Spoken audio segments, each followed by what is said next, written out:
பொதுமக்களே, நம்முடைய கம்பம் கிருஷ்ணன் தேட்டர் அருகாமையிலே, நம்ம ஓடைக்கு அருகாமையில 8 சென்ட் நகராட்சியினுடைய இடம் ஆக்கிரமிப்பில் உள்ளது. கூடிய விரைவில் இந்த ஆக்கிரமிப்பானது எடுக்கப்பட்டு மக்கள் பயன்பாட்டுக்கு கொண்டு வரப்படும் என்பதை தெரிவித்துக் கொள்கின்றேன்.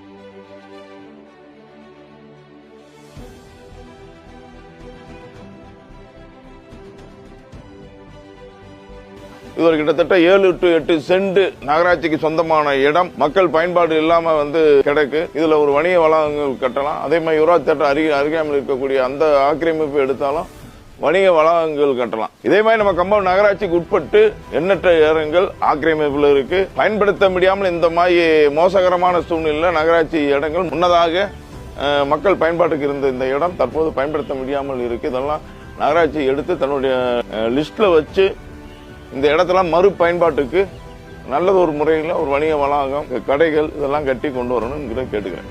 இந்த கம்பம் நகராட்சிக்கு உட்பட்டு கம்பம் நகராட்சியோட இடம் புதிதாக இது ஆக்கிரமிப்பு செய்யப்பட்டு இருக்கு. ஆக்கிரமிப்பு அகற்றதுல இவர் வேண்டியவர் இவர் வேண்டாதவர் எதுவும் பார்க்க வேண்டிய அவசியம் இல்லை. ஏன்னா மக்கள் பயன்பாட்டு உள்ள இடத்தை வேண்டியவர் ஆக்கிரமிப்பு செய்தாலும் வேண்டாதவர் ஆக்கிரமிப்பு செய்தாலும் உடனடியாக அகற்றப்பட வேண்டும். கம்பம் சட்டமன்ற தொகுதி முழுவதும், கம்பம் நகரம் முழுவதும் இருக்கக்கூடிய ஆக்கிரமிப்புகள். ஏன்னா மக்களுக்கு பயன்பாடுடைய இடத்தை தனியார்கள் ஆக்கிரமிப்பு செய்து வைத்துக் கொள்வது சரியாக இருக்காது. உடனடியாக கம்பம் நகராட்சி மிக பெரிய அளவில் எவிஷன் போட்டு கம்பம் நகரத்தில் இருக்கக்கூடிய ஆக்கிரமிப்பு இடத்தை பூரா கம்பம் நகராட்சி எடுக்க வேண்டும். இந்த கோரிக்கையை மாவட்ட ஆட்சியருக்கு நான் எடுத்து சொல்றேன். இதுமே ஒரு ஆக்கிரமிப்பு தான். இதெல்லாம் சுத்தம் பண்ணிட்டு செஞ்சுட்டு ஒரு மாற்றுத்திறனாளிகளுக்கு எல்லாம் விதவைகள் பெண்கள் எவ்வளவோ கஷ்டப்படுறாங்க.